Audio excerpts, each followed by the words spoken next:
Zvachim Daf Nundalet. Donc la Gemara poursuit en disant qu'effectivement du côté sud-est ne se trouvait pas de Yesod au Misbéach, puisque c'était la partie de Yehuda, or le Misbéach devait se trouver dans la partie de Binyamin. La Gemara objecte du Korban Ola Taof, donc un Korban Ola qui vient de l'oiseau, il doit être, on avait l'habitude de le faire de ce côté-là, justement, du côté sud-est du Misbéach.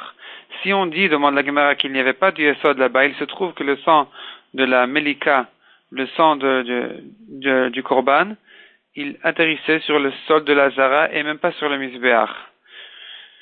Et c'est étonnant puisqu'il devait arriver sur le Misbéach. Donc si on disait qu'il y avait là-bas un Yesod, je comprends que le sang arrive sur les Yesod. Mais sachant que le Ola Taof est fait dans la partie supérieure, la moitié du haut du Misbéach, donc s'il est fait, on lui fait la Melika en lui cassant la nuque, le sang est aspergé sur le Misbéach, mais il faut qu'il ait où tomber. Et s'il n'y a pas d'Yesod là-bas, il tombe sur le sol de la Zara, c'est pas possible. Explique la Gemara, effectivement, il faut dire qu'il n'y avait pas d'Yesod là-bas, comme on l'a dit. Cependant, on peut dire, comme l'explique Rashi, que le Misbéach avait un petit endroit où le Misbéach sortait un peu vers l'extérieur, et comme un genre d'étagère, et ça se trouvait donc non pas sur le sol de la Zara, mais au-dessus de 3 tfachim, donc ça faisait partie du territoire de Binyamin, puisque le partage était de dire que le sol de cet endroit-là appartient à Yehuda, et l'air appartient à Binyamin. Donc puisque cette étagère était un peu en l'air, donc ça faisait partie de Binyamin, c'est pourquoi ça pouvait faire partie du Misbéach, et donc c'est comme ça que le sang atterrissait là-bas.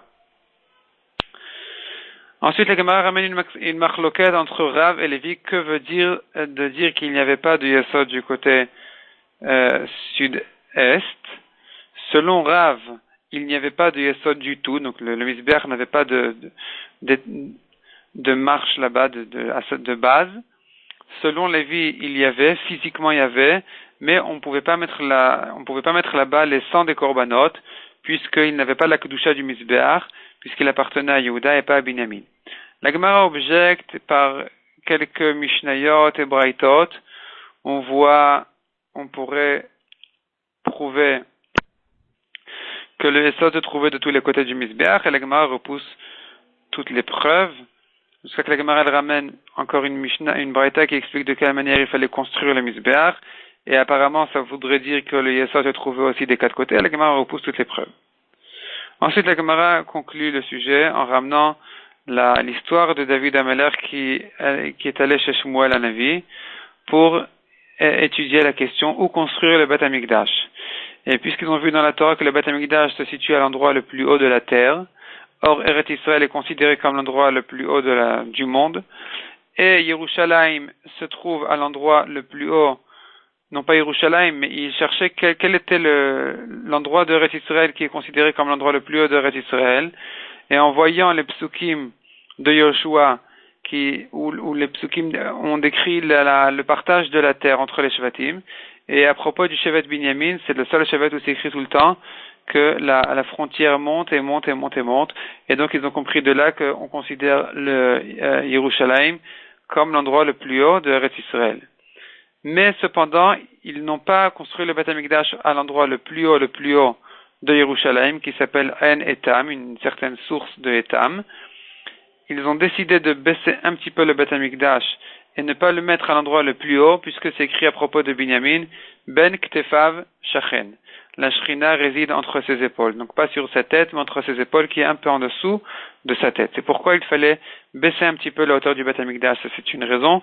Et une autre raison aussi, c'est qu'il fallait que le Sanhedrin se trouve dans la Hazara. Or, le Sanhedrin